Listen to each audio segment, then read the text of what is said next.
Time now to head up to Minnesota and check in with our friend Luke LeBlanc. Luke's just released his 5th studio album. It's a thoroughly thematic collection of 10 songs focused on accepting and embracing the physical and emotional places that shape us. At least that's what I've read about it. Let's find out, is this some kind of concept record?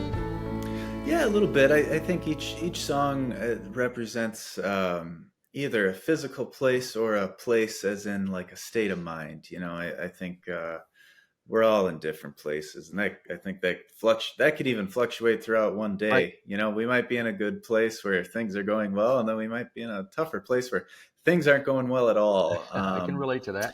And yeah, and I think I've always been one to try to kind of push that feeling away. You know, I think we all get this idea of like, when everything is good and all wrapped up in a bow, then we can do what we need to do. But in reality, sometimes we just got to push through no matter what place we're in. So I think that's kind of where places come from. Okay. All right.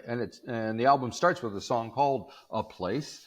So A Place. Have you spent much time, I assume you did, putting together the set, the list and the running order and all that stuff? I give up my money for leaving the plane. I give up my money for the next train. I give up my honey if it's all the same. I give it all up for you. Yeah, I kind of, I don't really think about the order until after everything's recorded, because then I think you got, of course, have the lyrics and how they might match up from one song to the other, but then just the sounds and the dynamics and the way we recorded this record. We recorded everything live, so the whole band was there.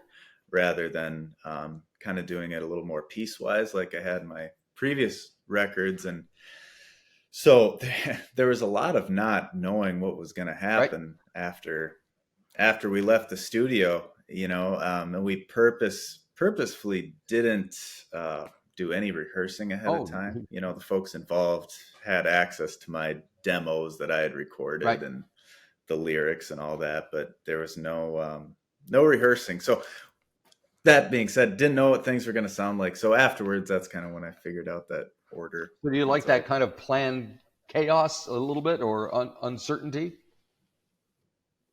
I do. I do. And that's a really good word for it. It is planned chaos because, I think we all need a little bit of chaos. We're in a world where everybody values efficiency and automation and making things quicker and faster, which is good in so many respects, but I think sometimes that can hinder creativity sometimes when things are a little too efficient and planned out. And to be honest, at first I assumed I'd try to get together with the band and rehearse a bit beforehand, but Eric Koskinen, who produced the record, he said, "Don't do any rehearsal ahead of time." And I was like, "What are you talking? What are you talking that about?" Sound very producer-like. No, but kind of comes off an approach that he uses, which I think is a good theory. Usually our best ideas are the ones we kind of first come up with. It's like kind of going with that gut instinct. So I think with the rehearsing not happening, everybody was able to come with their kind of first fresh ideas. And that's usually the best ones. Cause at least for me, if I keep trying something again and again and again, it just grinds down the shine of it, Yep. Yeah, you don't want that. So you mentioned Eric. He also plays guitar on the record. So what else does he bring to the table for you?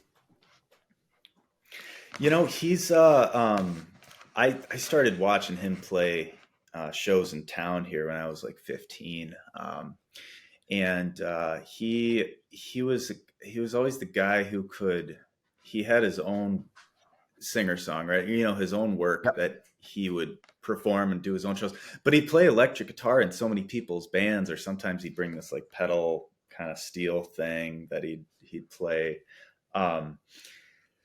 Beyond the music part, he's kind of a music historian in a way. He's always got references to this work that you haven't heard or this album you haven't heard, and he just really gets into the art of the mixing board and just the sonic things you can do and the different things you can try. And it just, as a singer songwriter, especially in this day and age, you kind of have to handle a lot of the logistics aspects yourself, Yep, and it's nice to have somebody kind of steering the ship in the recording studio, so I can just be a musician for a second, right. Yeah, that must be. Some musicians adjust to that situation better than others. Some people feel like you get the feeling they're up for anything and can do all the publicity and all the organizing and the sorting out, and others would just prefer to be sitting in their room writing songs. Where do you fall in that? Yeah, and it depends. It depends on the day, and to be honest, I kind of like the logistics side of things, but the problem is sometimes I like it too much. I like getting into the spreadsheets and making a database of booking people and people to reach out and for radio and stuff. I like that stuff too much, and that I kind of lose the feeling of creativity, and so it takes me a long time to get back into that zone sometimes. Yeah. Okay. So what kind of zone were you in when you were writing these 10 songs that make up the record? Was there an overarching kind of thing going on in your head, or are they kind of random? Well, what happened was I just finished up last year's album, Fugue State, and it was out. We had the album release show. Yeah. And so that part of it was kind of wrapped up. And I think having all that wrapped up allowed me to, get more creative. And so all the songs were kind of written in about a 2-month span as soon as that album was done. And we were playing a lot of shows promoting that album. And so I think just being on stage with, people in the band and rehearsing so much, just got really into the performing aspect, the aspect of music that makes you want to become a musician when you're a kid, where you're just playing.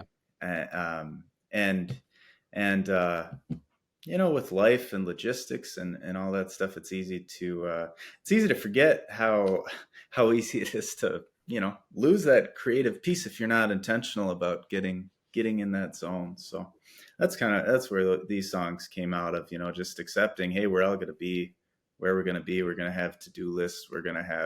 We each got our own problems, our own successes, our own failures, our own things we feel good about. Right. But no matter where we are, we got to be creative and kind of move on. And that's what Places is about. And I see you've also released the second track on the record, No Good. So why that one, and what can you tell me about the tune itself? Whatever you thought, all I know is I'm no good for you. I'm no good for you. I'm no good for you. I'm no good. No good. I think we've all got a feeling that maybe we're not good enough for this person. We're not good enough to do this thing. We're not good enough to do this job. And I think there's a lot of power, and when somebody realizes what they're good at and kind of turns off that negative self-talk we all have, every once in a while.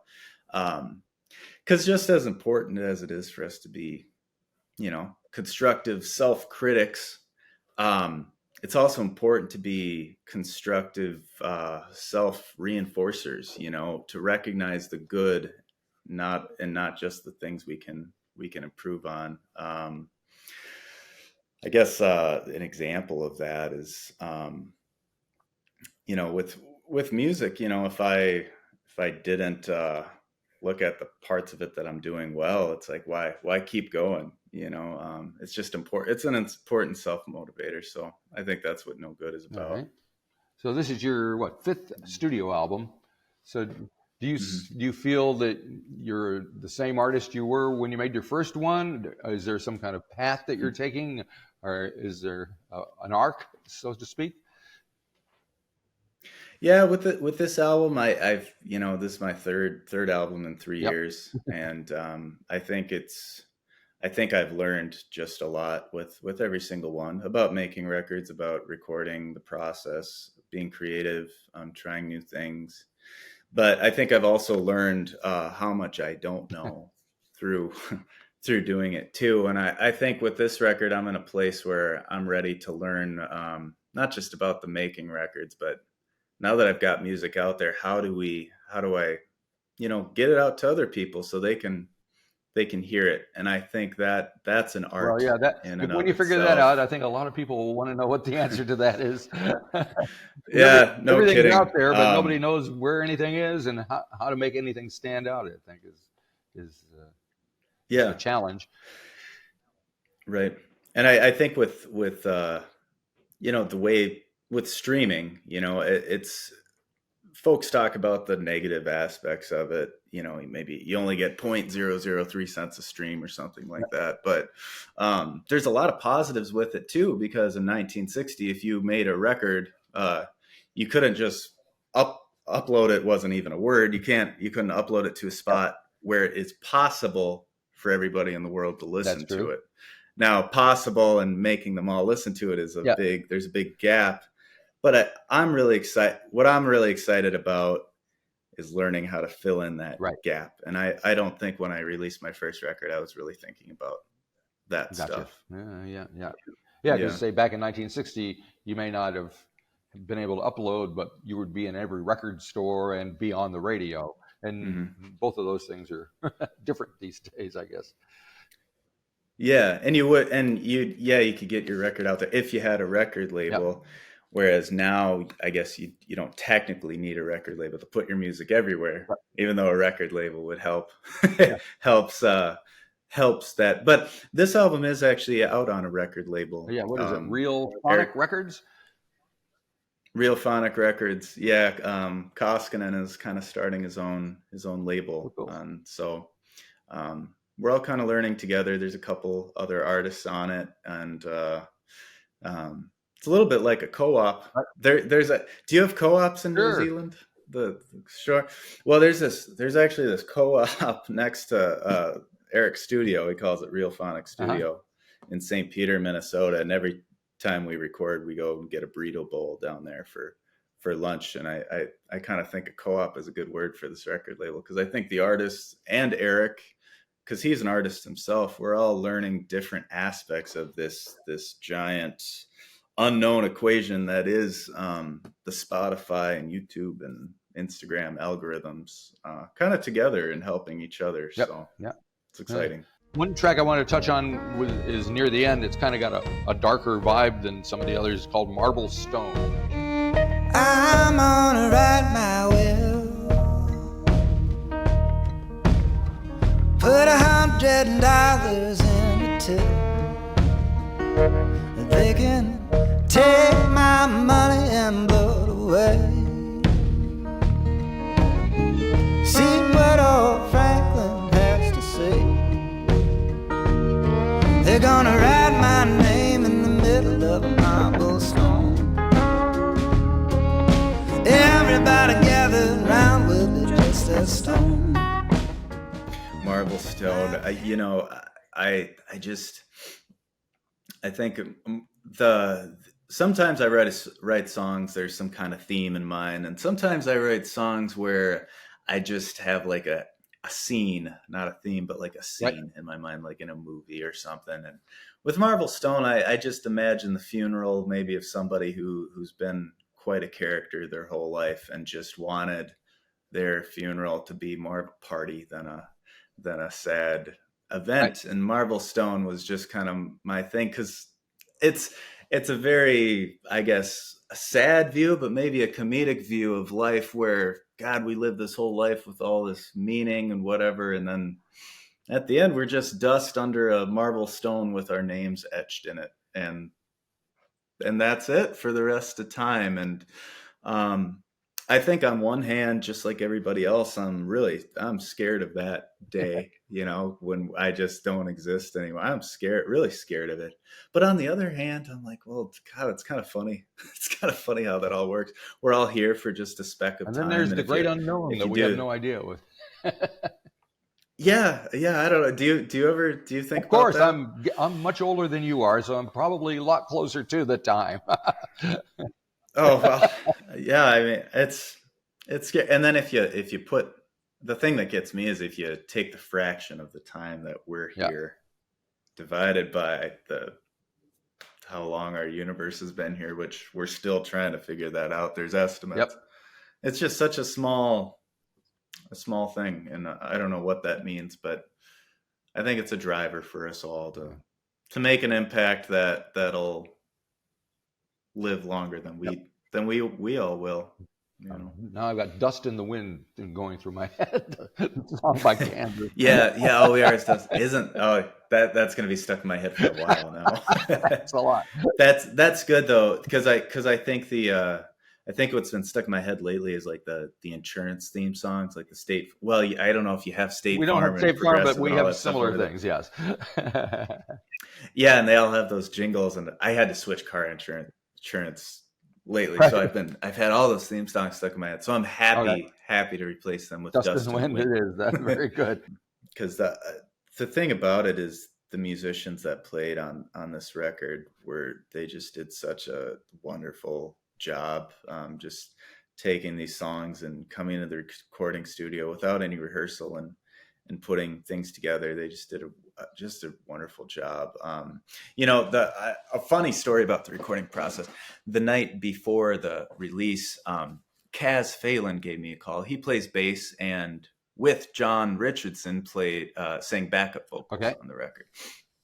And he called me the night before we were going to go in the studio, and he said, this was like at 11 p.m. and just asking me a couple questions, logistics. And then he said, so when we sing the backup vocals the next day, I'm like, no, we're gonna do the backing vocals as we're recording, as we're playing the instruments, you guys will sing the backup vocals. He's like, I thought we had he kind of thought we were going to have a full day of afterwards to just do backing vocals and nothing else. And he told me a week after we recorded that he was really freaking out the night before about having to do that. But I think both him and John, who also sang, they enjoyed being able to come up with things on the spot, and it worked out. Sure. It worked out.